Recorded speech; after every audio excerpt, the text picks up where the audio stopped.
কি এনসিপি বর্তমানে স্বাধীনতার বিপক্ষে অবস্থান নিয়েছে, মুক্তিযুদ্ধের বিপক্ষে অবস্থান নিয়েছে। যদি শিবির আহমেদের কাছে শুনতে চাই, ডক্টর শিবির আহমেদ তিনি বলছেন বিএনপি যে অগ্রগতির পথ, মানে তারা যে উন্নতির দিকে বাংলাদেশকে নিয়ে যেতে চায়, সেখানে সবচেয়ে বড় বাধা জামায়াত, এবং জামায়াত সবসময় মিথ্যাচার করে দেশকে একটা অরাজক পরিবেশ তৈরি করতে চায় দেশে। কি বলবেন?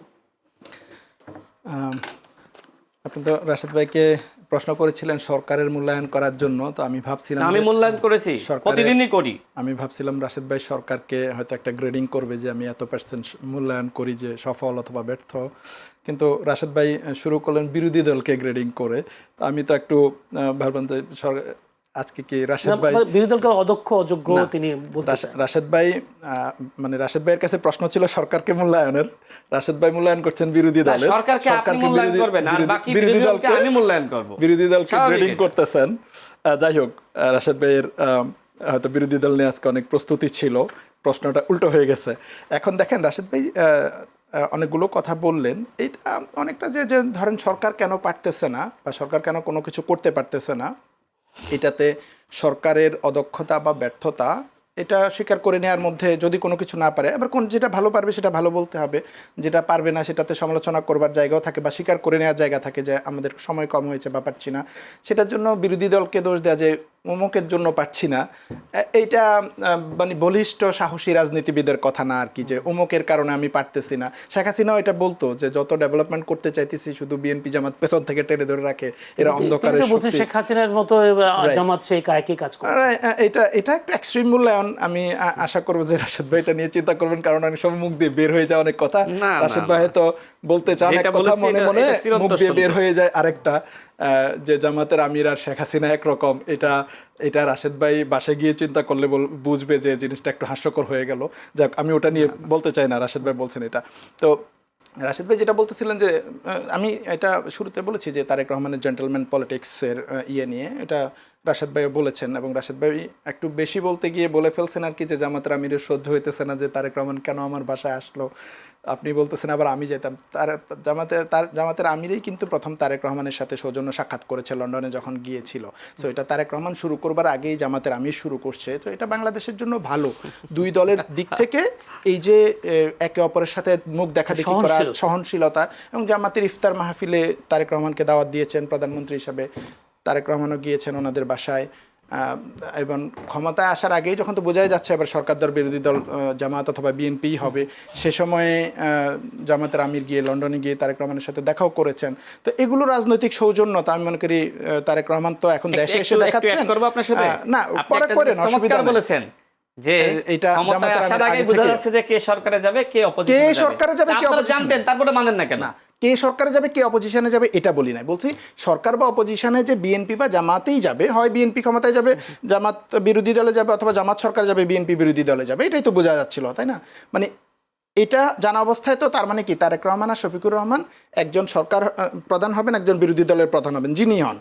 মানে প্রধানমন্ত্রী যদি শফিকুর রহমান হতেন, তারেক রহমান বিরোধী দলীয় নেতা হতেন, সেরকম সিচুয়েশনে শফিকুর রহমান গিয়ে তারেক রহমানের সাথে দেখা করে আসছেন। তার মানে সৌজন্যতাটা শফিকুর রহমানই দেখানো শুরু করেছেন, এবং শুরু থেকে উনি বলেছেন যে আমরা গতানুগতিক বিরোধী দল হব না। ট্রেডিশনাল যে বিরোধী দল মানে হচ্ছে সংসদ বয়কট করতে হবে, বিরোধিতার জন্য বিরোধিতা করতে হবে, সেটা না করে আমরা গঠনমূলক সমালোচনা করবো, এবং সংসদ এটার প্রমাণ দিয়েছে। যেটা রাশেদ ভাই যে মূল্যায়ন করেছেন, না রাশেদ ভাই যে মূল্যায়ন করেছেন এটা আসলে রাশেদ ভাই যে মূল্যায়ন করেছেন, রাশেদ ভাই একটু 2 দশক পেছনে রয়ে গেছেন আর কি, যে ওই সময় সরকার দল যেভাবে বিরোধী দলকে সমালোচনা করত, কারণ সে সময় বিরোধী দলও ছিল ওরকম যে সংসদ বয়কট করবে, 90 দিন আসবে না, শেষ দিন এসে সংসদ সদস্য পদ বাঁচাবে। তো ওই সময় সরকার দল আর বিরোধী দল একজন আরেকজনের যেই সমালোচনা করত, রাশেদ ভাই সেটা ফলো করে ফেলছেন, এই জন্য করতে পারছেন না।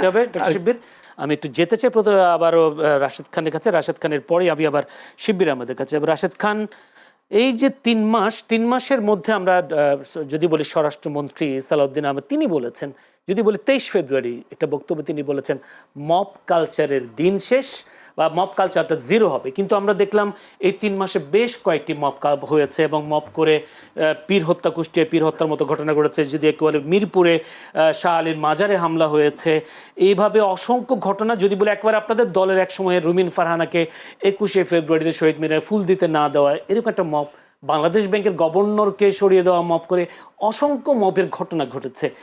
সেই ক্ষেত্রে আপনারা আসলে কি বলবেন, এবং সেই সাথে যদি আইন শৃঙ্খলা পরিস্থিতি আপনার কি মনে হয় ভালো চলছে? যে আমরা দেখলাম গাজীপুরে একই জন 5 জনকে হত্যা করে পালিয়ে গেছেন এবং পরে তার লাশ পাওয়া গেল একে বিভিন্ন জায়গায়, এবং যদি বলি কক্সবাজারে ছাত্রলীগের একজনকে ধরতে গিয়ে তার বাবাকে তার মাকে প্রহার করে মেরে ফেলেছে।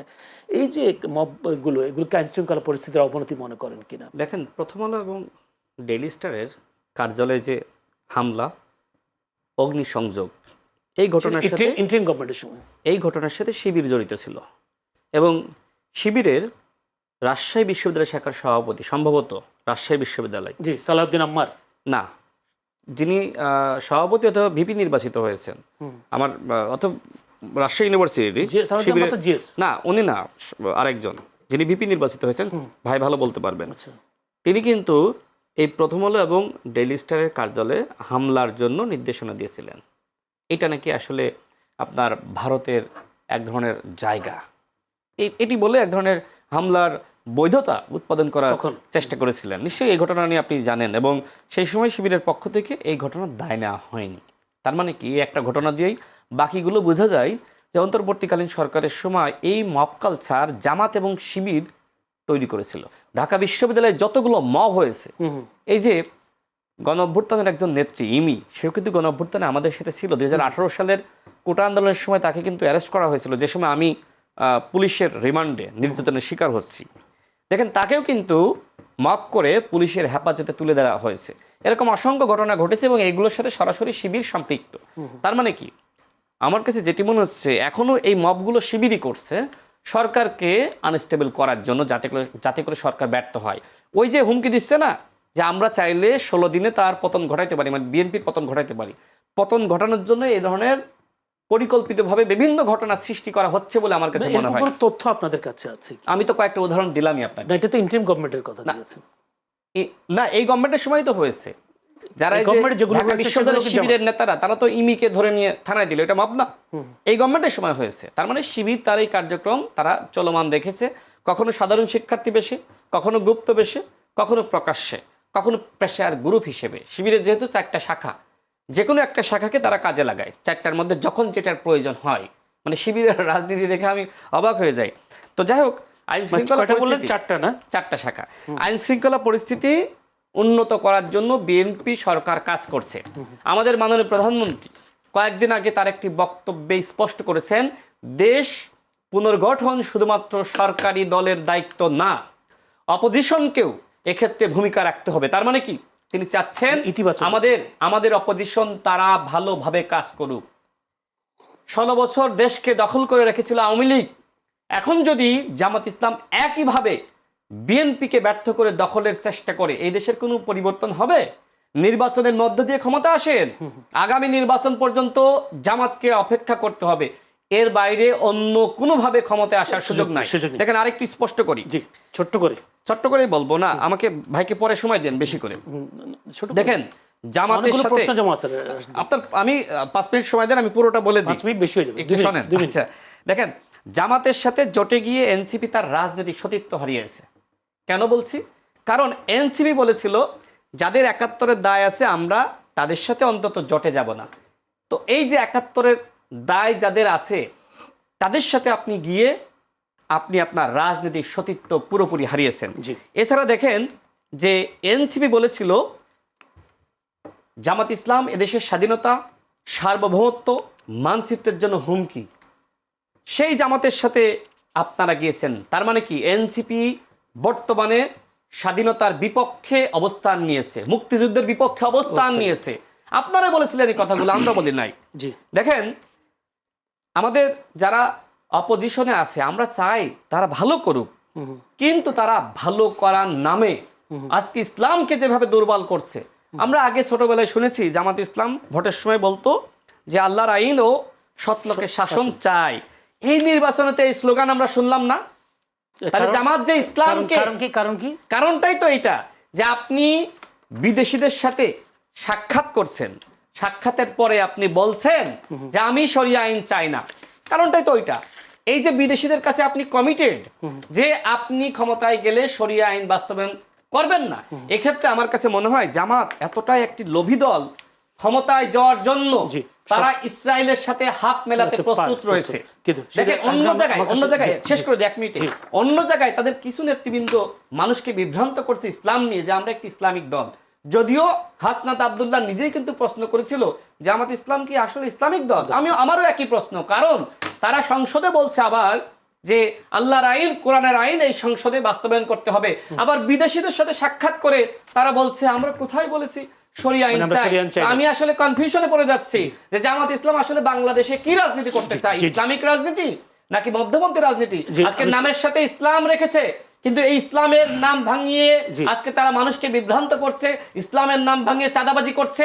যার একটা উদাহরণ হলো জামাতের একজন এমপি মাসুদ ভাই কি বলেছে, শফিকুর রহমান মাসুদ ভাই, তিনি বলেছেন যে বাইতুল মালের চাঁদা আগে নাকি তোমার বউয়ের চিকিৎসা আগে? তোমার বউয়ের চিকিৎসার জন্য 2 লাখ টাকা পর্যন্ত খরচ করছো, আর তুমি বাইতুল মালের 5,000 টাকা অনুদান দিতে পারছো না, কোথায় তোমার ঈমান? এরপর দেখলাম কোরআন সুন্নাহ থেকে, মানে কোরআন থেকে তিনি তেলাওয়াত করছেন। তিনি এইভাবে কিন্তু আজকে তার কর্মীদেরকে বিভ্রান্ত করছেন। বিএনপি কে আপনি বলেন চাঁদাবাজ, বাংলাদেশে এখনো পর্যন্ত চাঁদাবাজের চ্যাম্পিয়ন হয়েছে জামাত ইসলাম এবং শিবির। জি, কিন্তু আমাকে একটা প্রশ্ন, আপনি জরিপ করেন, আমি চ্যালেঞ্জ করে বলছি চাঁদাবাজিতে এবং এই যে ইসলামকে ব্যবহার করে মানুষকে বিভ্রান্ত করা, আমি বলবো এক্ষেত্রে চ্যাম্পিয়ন হয়েছে জামাত এবং শিবির। আমি শুনবো, তার আগে আমার একটা প্রশ্ন। আপনি এনসিপি মুক্তিযুদ্ধ বিরোধী জামায়াতের সাথে যুক্ত হওয়ার জন্য আপনার অভিযোগ আছে, কিন্তু 91, 96, 2001, 2006 পর্যন্ত বিএনপি জামায়াতের বা জামায়াত বিএনপির কোলে কেন? আচ্ছা, এই প্রশ্নের উত্তর দিই, ছোট করে দিই। তার আগে বলি, শোনেন, আমি যে এই কথাগুলো বললাম না, এই কথাগুলো বলার পরে আমার একটু ফিনিশিং টানতে হবে। সেটা হলো, যেহেতু বিএনপিকে বলছে জামাতের আমির যে আগে ছিল জাতীয়তাবাদী দল, এখন হয়েছে চাঁদাবাজি দল, আমি জামাতের আমিরকে বলবো, এবং তিনি এই কথা বলেছেন যে পায়ের পাতা থেকে মাথা এরা সবাই চাঁদাবাজ। আপনি বলেন তো যে একটা দলের সবাই কি চাঁদাবাজ হইতে পারে? এই জন্য আমি বলেছিলাম যে জামাত ইসলাম অমানুষের দল। বিএনপি যদি চাঁদাবাজের দল হয়ে থাকে, জামাত ইসলাম অমানুষের দল। যারা ইসলাম নিয়ে ভণ্ডামি করছে, শুনেন, যারা ইসলাম নিয়ে ভণ্ডামি করছে, প্রতারণা করছে, যাদের কাছে বইয়ের চিকিৎসার থেকে বাইতুল মালের অনুদান আগে, তারা অমানুষের দল ছাড়া কিচ্ছু হতে পারে না। এই জন্য আমি শফিকুর রহমানকে বলবো, আপনি যে বিএনপি কে নিয়ে মিথ্যাচার করছেন, এই ভণ্ডামি ছাড়েন, টুপি খুলে প্রয়োজনে মিথ্যাচার করেন, কিন্তু এই যে সুন্নতি লেবাস পরে আপনি বিএনপি কে নিয়ে মিথ্যাচার করছেন, এই সুন্নতি লেবাসের সাথে মিথ্যাচার যায় না। আর যে প্রশ্ন করলেন, শোনেন, বিএনপি, আমি কিন্তু এই কথা কিন্তু বলেছি, আপনি নিশ্চয়ই শুনেছেন, এর আগেই বলেছি যে শহীদ প্রেসিডেন্ট জিয়াউর রহমান জামাত ইসলামকে রাজনীতির সুযোগ দিয়ে তাদেরকে কিন্তু এক ধরনের জায়গা করে দিয়েছিলেন যে তারা রাজনীতি করুক, হয়তো ভালো হয়ে গেছে। পরবর্তীতে দেশনেত্রী বেগম খালেদা জিয়া তাদেরকে সাথে রেখে মানুষ করার চেষ্টা করেছে, কিন্তু এই যে ইসলামকে নিয়ে যারা বিভ্রান্ত করছে, এরা তো অমানুষ। সুতরাং এই অমানুষ জামাত ইসলাম কখনোই মানুষ হয়নি। আমরা জানি না যে ভবিষ্যতে তারা কি হবে কিনা। যদি